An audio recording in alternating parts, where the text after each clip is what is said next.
जीवन में इसे प्रयोग कर हर पल ही बड़ा अनमोल है। राजयोग का प्रयोग कर।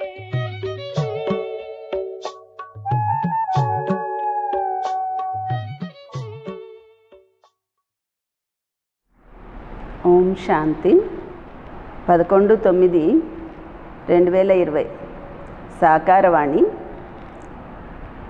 मीठे बच्चे, यह ड्रामा का खेल एक्यूरेट चल रहा है।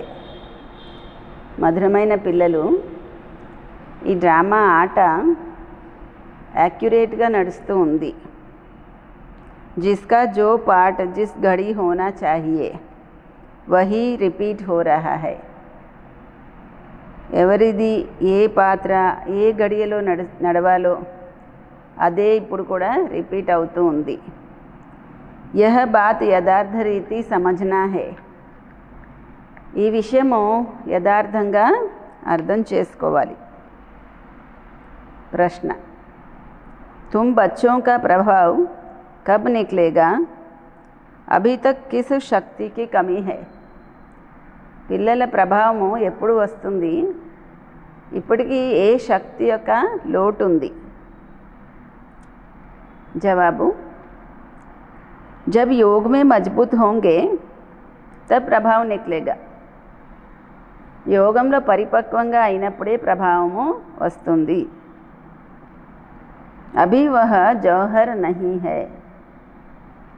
ఇప్పుడు అంత పదును లేదు। याद से ही शक्ति मिलती है। स्मृति वल्लने शक्ति वस्तुंदी। ज्ञान तलवार में याद का जौहर चाहिए। ज्ञान खड्गानिकी स्मृति యొక్క పదును కావాలి। जो अभी तक कम है, అది ఇంకా ఇప్పటికీ తక్కువగా ఉంది। अगर अपने को आत्मा समझ बाप को याद करते रहो तो बेड़ा पार हो जाएगा। స్వయాన్ని ఆత్మగా భావించి తండ్రిని స్మృతి చేస్తూ ఉంటే నావ తీరానికి చేరిపోతుంది। యహ సెకండ్ కి హీ బాత్ హై। ఇది ఒక క్షణం విషయమే। ఓం శాంతి। रूहानी बच्चों को रूहानी बाप बैठ समझाते हैं। ఆత్మిక పిల్లలకి ఆత్మిక తండ్రి కూర్చొని వివరిస్తారు। रूहानी बाप एक को ही कहा जाता है। ఆత్మిక తండ్రి అని ఒక్కరినే అంటారు। బాకీ సబ్ హై ఆత్మయే। మిగతా అందరూ ఆత్మలు। ఆయన ఒక్కడనే పరమాత్మ అని అంటారు। బాబా అంటారు, నేను కూడా ఆత్మనే, కానీ నేను పరం అనగా సుప్రీం ఆత్మను। నేనే పతిత పావనుని, జ్ఞాన సాగరుని। బాబా అంటారు, నేను భారతదేశంలోనే అవతరిస్తాను పిల్లల్ని విశ్వ యజమానిగా తయారు చేయడానికి। మీరే యజమానిగా ఉండేవారు కదా, ఇప్పుడు మీకు స్మృతి వచ్చింది। పిల్లలకి బాబా స్మృతి ఇప్పిస్తారు। మీరు మొట్టమొదట సత్యయుగంలో వచ్చారు, తర్వాత పాత్రాభినయం చేశారు, 84 జన్మలు అనుభవించి ఇప్పుడు చివరిలోకి వచ్చేశారు। మీరు స్వయాన్ని ఆత్మగా భావించండి। ఆత్మ అవినాశి, శరీరము వినాశి। ఆత్మే దేహంతో కలిసి ఎదుటి ఆత్మతో మాట్లాడుతుంది। ఆత్మాభిమాని అయ్యి ఉండకపోతే తప్పకుండా దేహాభిమానం ఉంటుంది।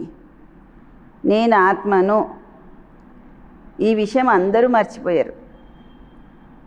పాపాత్మ, పుణ్యాత్మ, మహానాత్మ అని కూడా అంటారు। మరి అటువంటి వాళ్ళు పరమాత్మ అయితే అవ్వలేరు కదా।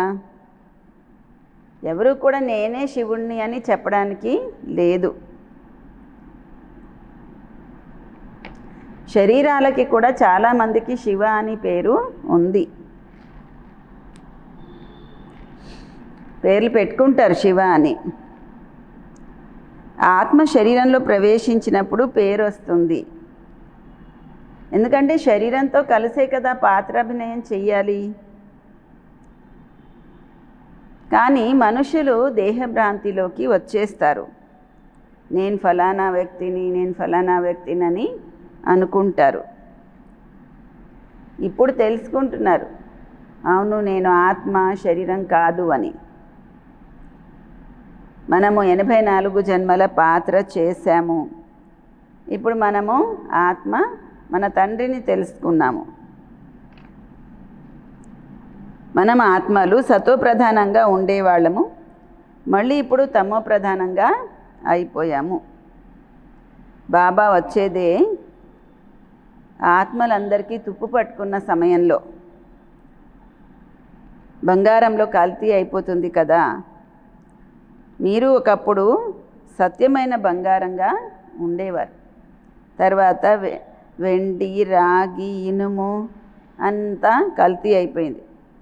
మీరు పూర్తిగా నల్లగా అయిపోయారు. ఈ విషయము వేరెవరూ వివరించలేరు. అందరూ ఆత్మ నిర్లేపి అని చెబుతారు.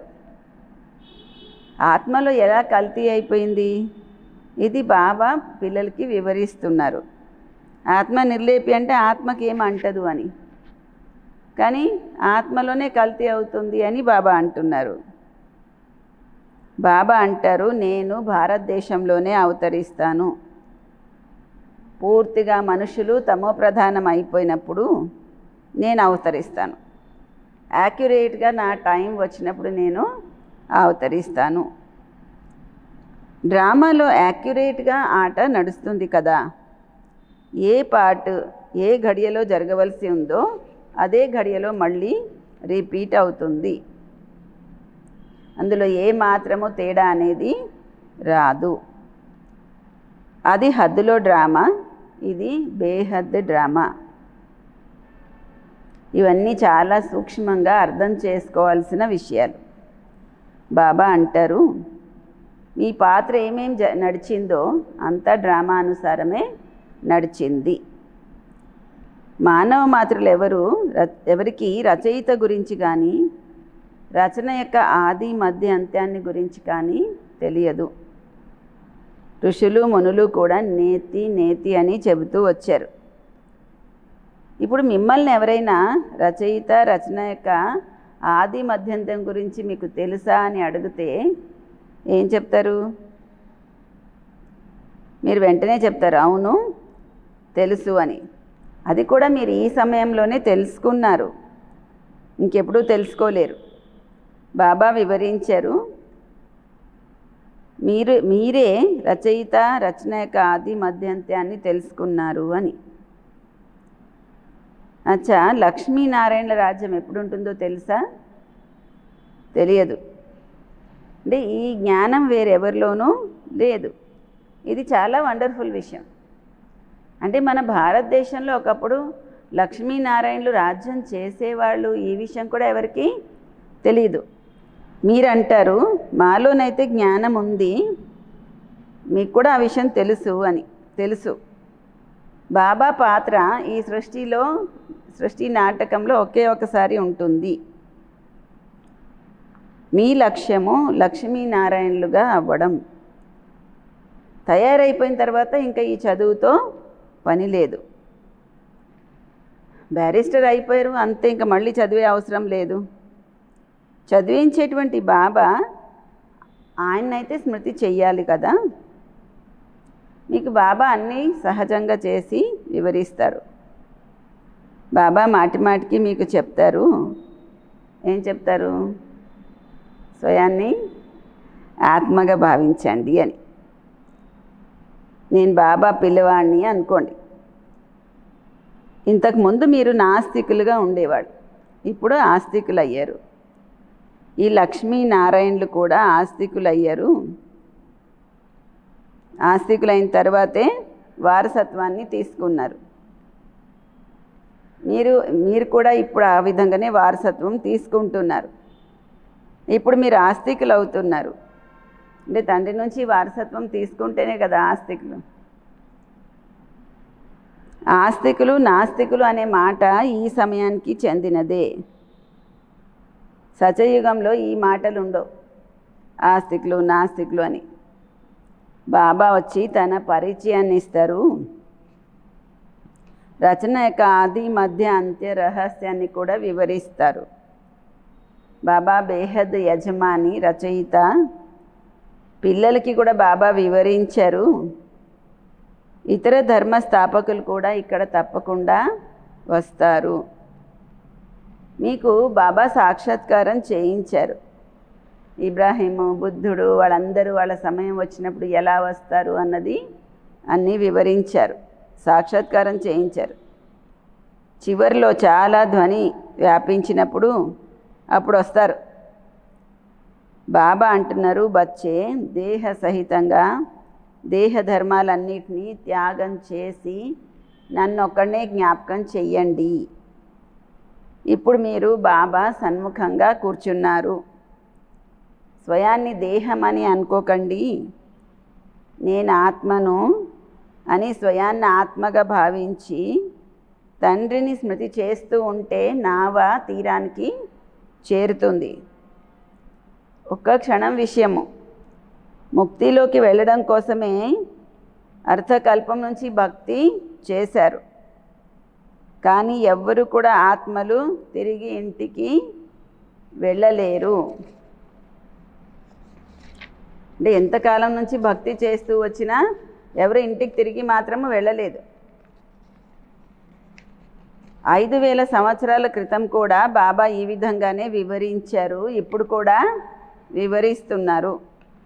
కృష్ణుడు ఈ విషయాలన్నీ వచ్చి వివరించలేరు కదా. కృష్ణుడిని తండ్రి అని కూడా అనలేం. తండ్రి అంటే లౌకికము, అలౌకికము, పారలౌకికము ఉంటారు కదా. హద్దులో తండ్రి లౌకికము, బేహద్ తండ్రి అంటే అనంతమైన తండ్రి పారలౌకికము ఆత్మలకి. ఇంకొకరు ఎవరంటే ఈ సంగమయుగి వండర్ఫుల్ తండ్రి, ఈయన్ని అలౌకిక తండ్రి అని అంటారు. ప్రజాపిత బ్రహ్మని ఎవరు జ్ఞాపకం చెయ్యరు. ఆయన మనకి great great great grand father. కానీ ఈ విషయం పిల్లలకి బుద్ధిలో రావట్లేదు. ఆదిదేవ్ యాడమ్ అని అంటారు, కానీ నామమాత్రంగానే. మందిరాలలో కూడా ఆదిదేవ్ యొక్క చిత్రాలు ఉన్నాయి కదా. మీరు అక్కడికి వెళ్తే అర్థమవుతుంది ఇది మన స్మృతి చిహ్నమే అని. బాబా కూడా కూర్చొని ఉన్నారు, బాబా వెంట మనందరు కూడా ఉన్నాము. ఇక్కడ బాబా చైతన్యంగా ఉన్నారు కదా, అక్కడ జడ విగ్రహాలు ఉన్నాయి. పైన స్వర్గం కూడా బాగానే చూపించారు. ఆ మందిరాన్ని చూసిన వాళ్ళకి అర్థమవుతుంది బాబా మనకి చైతన్యంగా రాజయోగం నేర్పిస్తున్నారు అని. ఆ తర్వాత ఎప్పుడో మందిరాలు అవి కట్టబడతాయి. ఈ స్మృతిలోకి రావాలి కదా. ఇవన్నీ మా స్మృతి చిహ్నాలు అని స్మృతి రావాలి కదా. ఈ లక్ష్మీనారాయణులుగా ఇప్పుడు మనము తయారవుతున్నాము. ఒకప్పుడు అలా ఉండేవాళ్ళం, మెట్లు దిగుతూ దిగుతూ వచ్చాం. ఇప్పుడు మళ్ళీ మనం వెళ్ళి రామరాజ్యంలో ఉంటాము. ఆ తర్వాత రావణ రాజ్యము మొదలవుతుంది. మనం వామ మార్గంలోకి వెళ్ళిపోతాము. బాబా ఎంత చక్కగా వివరిస్తున్నారు. ఈ సమయంలో మానవ మాతృలందరూ పతితులు, అందుకే పిలుస్తూ ఉన్నారు. ఓ పతిత పావన, వచ్చి మమ్మల్ని పావనంగా చెయ్యి అని. దుఃఖాలు హరించి సుఖాన్నివ్వు అని పిలుస్తున్నారు. భగవంతుడు తప్పకుండా ఏదో ఒక వేషంలో వస్తారు అని అంటారు.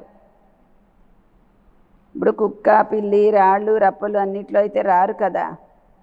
భాగ్యశాలి రథంలో వస్తారు అని ముందు నుంచే వర్ణించబడింది. బాబా స్వయంగా చెప్తున్నారు, నేను ఈ సాధారణ రథంలో వచ్చి ప్రవేశిస్తాను. ఈయనకి కూడా తన జన్మల గురించి తెలియదు. మీరిప్పుడు తెలుసుకుంటున్నారు. ఈయనకి అనేక జన్మల యొక్క అంతిమంలో వానప్రస్థ అవస్థ వచ్చినప్పుడు నేను వచ్చి ప్రవేశిస్తాను. భక్తి మార్గంలో పాండవులవి చాలా పెద్ద పెద్ద చిత్రాలు తయారు చేశారు. రంగూన్లో బుద్ధుడిది కూడా చాలా పెద్ద చిత్రం ఉంది. అంత పెద్దగా మనుషులు ఎవరు ఉండరు కదా. పిల్లలకైతే ఇప్పుడు నవ్వు వస్తుంది. రావణాసుడి చిత్రం ఎలా తయారు చేశారు, రోజు రోజుకి పెరుగుతూ ఉంటుంది. ఇది ఏం పద్ధతి? ప్రతి సంవత్సరం రావణాసుడిని కాలుస్తూ ఉంటారు. శత్రువులది కూడా చిత్రం తయారు చేసి కాలుస్తారు. ఆచార్య, మరి రావణాసుడు ఎవరు? ఎప్పుడు మీకు శత్రువు అయిపోయాడు? ఎందుకు ప్రతి సంవత్సరము కాలుస్తున్నారు? ఈ శత్రువు గురించి ఎవరికీ తెలియదు. దాని అర్థం కూడా అసలు ఏమీ తెలియదు. బాబా వివరిస్తున్నారు, మనుషులు రావణ సంప్రదాయంలో ఉన్నారు, మీరేమో రాముడి సంప్రదాయం. ఇప్పుడు బాబా అంటున్నారు, గృహస్థ వ్యవహారంలో ఉంటూ కమల పుష్ప సమానంగా అవ్వండి, నన్ను స్మృతి చెయ్యండి. బాబా హంసలు కొంగలు కలిసి ఎలా ఉంటారు అని అడుగుతారు. కిట్కిట్ అవుతూ ఉంది అని.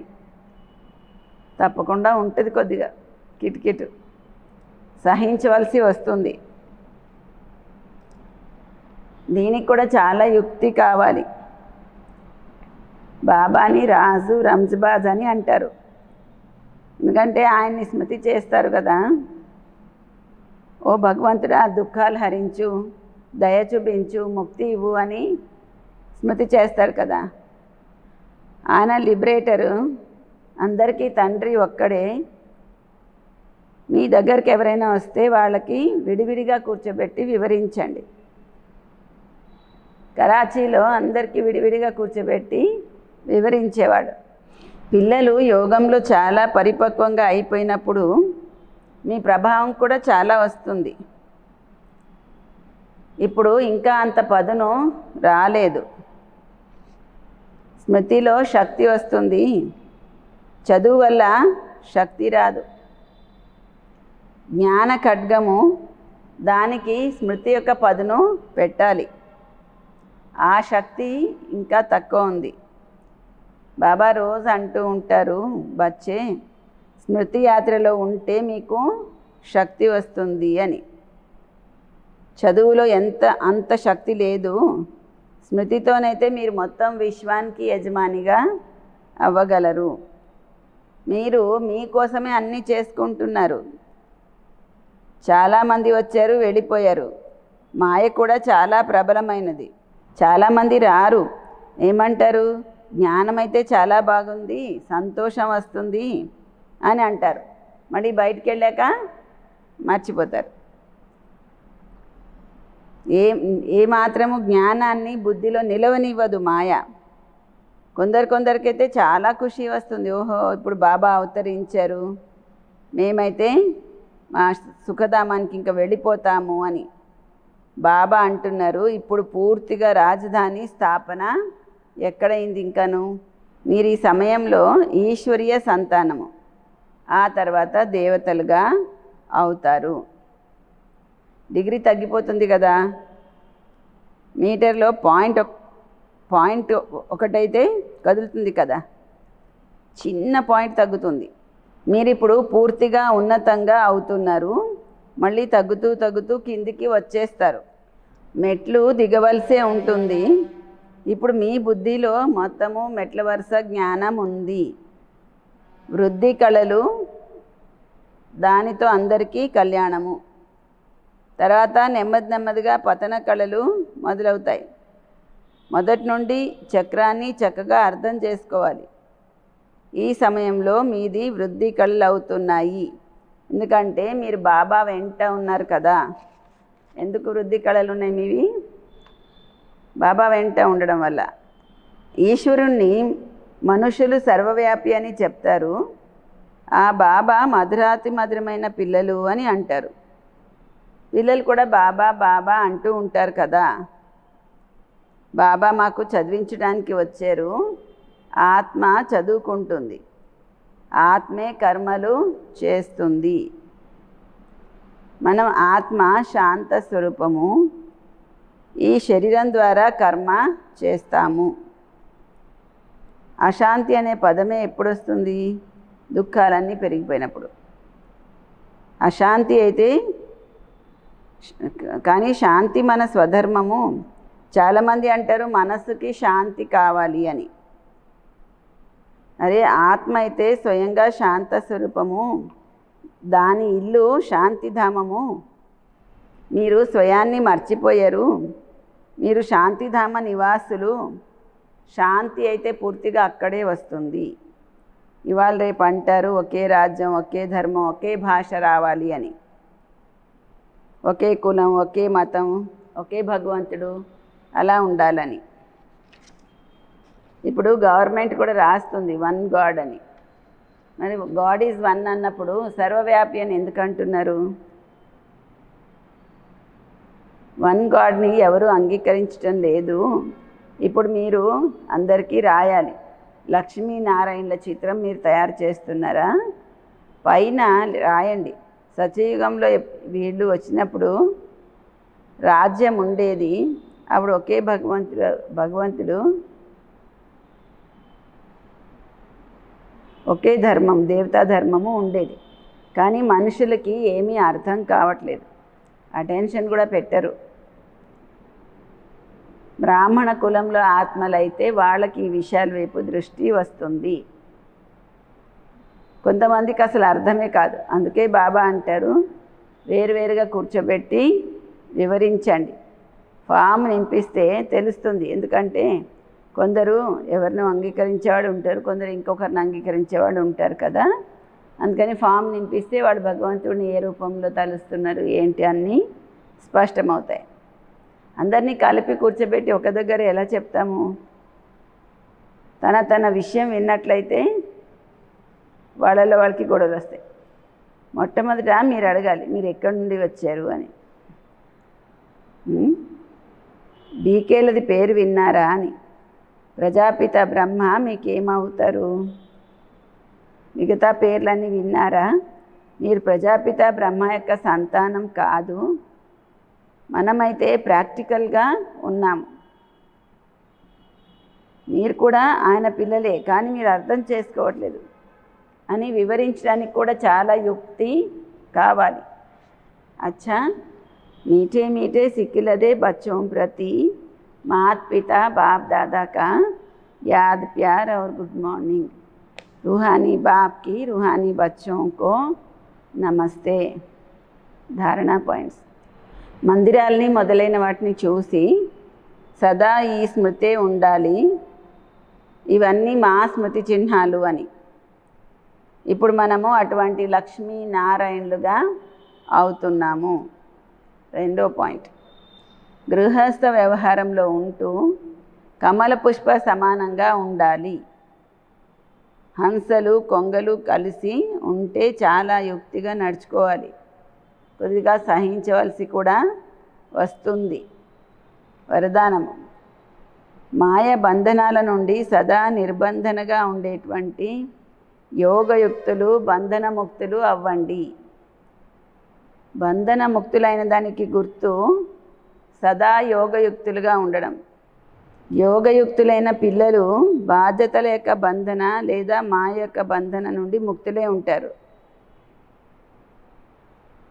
యోగయుక్తులైన పిల్లలు బాధ్యతల యొక్క బంధన లేదా మాయ యొక్క బంధనాల నుండి ముక్తులై ఉంటారు.